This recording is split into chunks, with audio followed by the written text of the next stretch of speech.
Hi, I'm Seth, and I'll unbox pretty much anything. And today I'm unboxing the Google Pixel 4 out of this very small box that was just delivered to my front door. If this is your first time visiting the channel, thank you so much for tuning in, and make sure to hit that subscribe button down below for more videos just like this. If this isn't your first time, or maybe you came from my main channel, my sneaker channel, which is a pretty big departure from this, thank you guys for tuning in too. I appreciate every single one of you guys. You guys are the best, if you didn't already know. But getting into the unboxing itself, this is the brand new Google Pixel 4. This is apparently the most leaked phone, or Android phone ever. I'm gonna be honest with you, I followed the Google Pixel 4's pre-release information or leaks pretty lightly. Like, I didn't know too much about the phone when it got announced, so it wasn't that big of a deal to me. But regardless, I pre-ordered the phone and now it's here, and I'm really excited to check it out because I haven't used an Android phone in years. The first thing inside the box is this Google Fi pamphlet. You're invited to the SIM-free life. That's great. I'm on Verizon. I don't need that. Next up, we've got some paper, of course. And it looks like also inside the box, besides the phone, we've got some text that says stuff like, "Hi there, great to meet you." It's a nice touch. And then of course we're left with the thing that we're actually here to see, which is the Google Pixel 4 in this plastic wrap. There we go. This is a really nice box. Look at that. I feel like smartphone boxes are all kind of the same, and I don't think it matters that much, but it would be nice to see someone try something a little bit different than just a standard white or black box with a picture of the back of the phone on it. So on the front of the box, you've got an image of the phone. I obviously got the white Pixel 4 XL. On the back of the box, you've got another picture of the back of the phone, which is kind of interesting. And I feel like this picture is actually more interesting than the picture on the front of the box, but that could just be me. On the left side of the box, you've got the side of the phone with that nice orange button right there. And on the top, you just got a nice little colorful G, Google logo. It's a nice, simple, minimal box, and I dig it. So it looks like in order to get into the box, we've got these little tabs, which we gotta pull. There's one. There's two. Nice and easy. I like that. And I guess it's the moment of truth. Here we go. That came off nice. Here is the phone itself. Oh, shoot. That's why I shouldn't do that. That happened with the iPhone. I can't do it again with the Pixel. And there it is, the phone itself in all its glory. Let's pull it out. They're really marketing the back of this phone. I guess the back is sort of the marquee design detail, or the marquee design feature, because it's the only part that really looks like anything. I guess the front of the phone looks like every other smartphone. But why don't we pull off this plastic? There we go. Look at that. Oh, here we go. You guys seem to love this stuff. I don't understand. I don't know. Didn't sound that great, in my opinion. But here it is, the Google Pixel 4 XL in the white colorway. Looking really clean, really fresh. I really dig the way this phone looks. It's got this nice matte white back, which I believe is glass, kind of like the iPhone 11 Pro. And it's just got a nice weight to it as well. I really love the way it feels in my hand. But I'll get more into the phone in a second. Why don't we take a look at what's going on inside the box. Here's the rest of the box. You've got a nice little G behind this phone bed. First up, we've got the manuals, I would assume. You've got the SIM card tray removal tool right there on the front. Some user guides, some basic safety information right here. Nothing that exciting. Then next up, you've got what looks to be the USB-C to USB-C charging cable, which is really nice. I love that this phone uses USB-C instead of proprietary Lightning, which sucks on the iPhone. I guess it's not the worst thing in the world, but it would be nice if everything that I owned had USB-C, because my laptop has it, my desktop has it, all my other devices have it except for my iPhone. But now I've got an Android phone with it, so maybe I'll use this as a daily driver. We'll have to wait and see. And then interestingly enough, it looks like we also have an adapter from USB-C to standard USB right here. So you've got the USB-C on one end, and then you've got the USB on the other end, which is nice. I guess you can plug in some peripherals into your phone.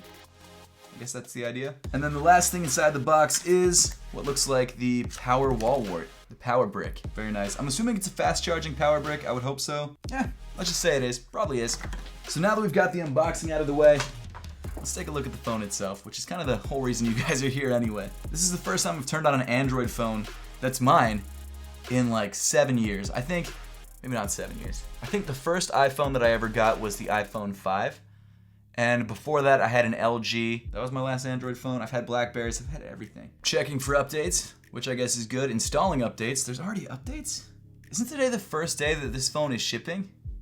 I could be wrong, but how is there already updates? So here it is, the Google Pixel 4, and I think the first thing that you'll probably notice is this giant forehead kind of like my forehead, on the top of the phone. Instead of the notch like they had on the Pixel 3, it looks like they've gone for the full straight across the top look, the sort of bowl cut look, which I actually kind of prefer because it doesn't look as weird. I just wish it was a little bit thinner. It actually is kind of weird that the larger black bar is on the top and not on the bottom, but I guess that's because all the you've got the radar sensor in there, you've got the front-facing camera, you've got the earpiece, all sorts of stuff is going on in the top of this phone. I believe this phone is actually capable of a 90 Hz refresh rate, which is some of the fastest on the market. I don't think you can get a phone with anything faster than that, and that's faster than the iPhone, which means all the animations are going to look smoother. It's just a faster screen refresh rate, which essentially means that the screen refreshes 90 times per second, which is really, really fast. Okay, how do I change this background though? I think there's actually supposed to be a Pokemon wallpaper in here where you can like wave at it and stuff, and it uses its radar sensor to actually see that you're waving at it. So I'm gonna go with this orange wallpaper because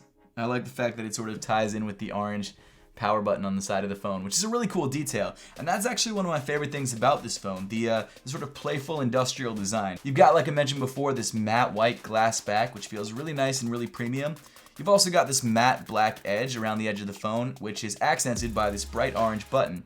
And the color of the button changes depending on which color of phone you get. There's this matte white version, there's a matte orange version, and then there's also a gloss black version, which I think is a lot of people's least favorite because it gets really bad fingerprints. But as you can probably tell, the main detail on the back of this phone is this giant square camera bump, which reminds me a lot of the camera bump on the iPhone 11.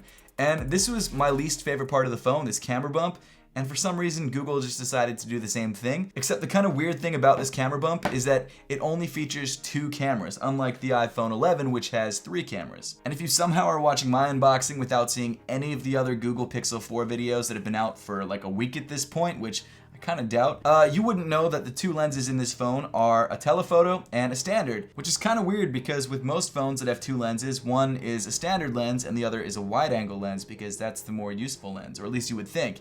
Instead, Google opted to use a 2x telephoto lens, which doesn't seem to do too much. I feel like you could just take 4 steps forward and you would have the same effect. But hey, I guess that's just a small gripe because I don't really use the telephoto or the wide-angle lens on my standard phone, so I guess I just don't really need it. But more on the positive side of things, as I'm sure you're aware, the main draw of the Google Pixel 4 for a lot of people is the camera.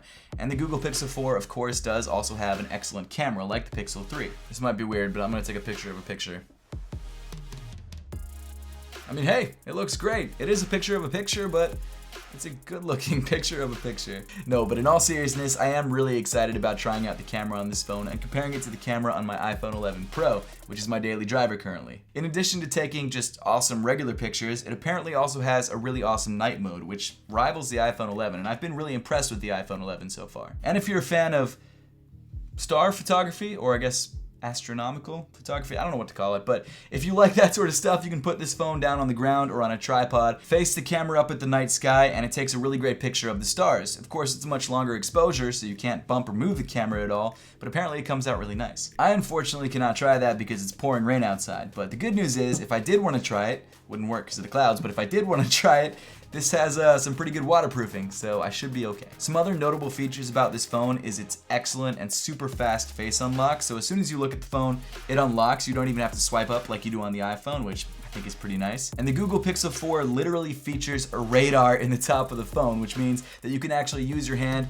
and wave it back and forth and swipe between songs or swipe between pictures or anything like that. And then one of my favorite features is that when the alarm goes off on this phone in the morning, you can actually just move your hand over the phone and it turns the alarm off, which is pretty amazing. Another big draw of this phone is that it comes with stock Android because it comes directly from Google, so you get updates first before everyone else. So if you love vanilla Android because of its customizability options, this is the phone to go with. Now that being said, it's not cheap. It's a pretty expensive phone now, which is kind of unfortunate. The standard Pixel 4, the smaller Pixel, starts at $799 for 64 gigabytes of internal storage, which isn't a lot. Then if you want to upgrade to 128 gigs, it's $899, and that's the largest capacity you can get. If you want to opt for the larger Pixel 4 XL, which is what I did, it starts at $899 for the 64 gigabyte version, and then goes up to $999 for the 128 gigabyte version. So to be real, it's not a cheap phone, but if you love vanilla Android and you love some of the features that it comes with, and especially the camera, it might not be a bad phone to grab. A feature that I just found out about when I got this phone in hand is that if you squeeze the sides of it,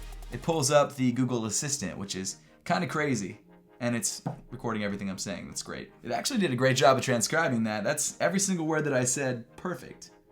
Good job, Google. So to compare the overall design of the Pixel 4 XL to the iPhone 11 Pro Max, still hate that name, you'll notice that the Pixel 4 XL is slightly longer, but actually slightly thinner. I wouldn't say that it's visibly thinner, but it's noticeably thinner in the hand, and I much prefer the way this phone feels than this one, which I was kind of surprised by. That also might have to do with the fact that the sides of the Pixel 4 XL are matte instead of glossy, so it feels like it just rests in my hand a little bit easier. The screen of the iPhone 11 Pro Max is also bigger than the screen of the Pixel 4 XL. Again, not noticeably, but it is slightly bigger. Comparing the design language of these two phones though, the Pixel 4 XL definitely feels a lot more playful, both visually because it's got this crazy contrasty white and black makeup, and then of course the bright orange button on the side. The iPhone 11 Pro Max on the other hand definitely feels like it's all business, and it also feels significantly heavier, and I actually don't think I like the weight of this phone. I was so used to the weight of the iPhone 11 Pro, but now that I'm holding the Pixel 4 XL, it just feels better. Overall, the Google Pixel 4 XL is a pretty solid phone, especially in hand. I like the way it feels, I like the way it looks. I don't love the forehead on the top of the phone. That's something I could do without, both on the phone and on my actual face. But it's still not a deal breaker. I'm excited to keep playing with this phone and try out things like radar mode and the camera and see what this phone does really well. But so far, I'm impressed. It's not the cheapest phone in the world, but it's definitely a premium feeling phone. And if you love vanilla Android or you're a Pixel fan, this is a great way to go. If, however, you're on a budget and you can't afford the price of the new Pixel 4, I would definitely suggest trying out some of the older Pixels because design-wise, functionality-wise, and camera-wise, it definitely seems like more of an iterative improvement than an overall leap. But that pretty much wraps up the unboxing for today. Now, I would love to know your thoughts on the Google Pixel 4 and whether it's a phone that you would consider picking up. So let me know in the comment section down below. Also, when you're down there, let me know what other stuff you'd like to see me unbox next, because I'm always on the lookout for things to unbox. And as always, thank you so much for watching. Don't forget to subscribe, and I'll see you all in the next one.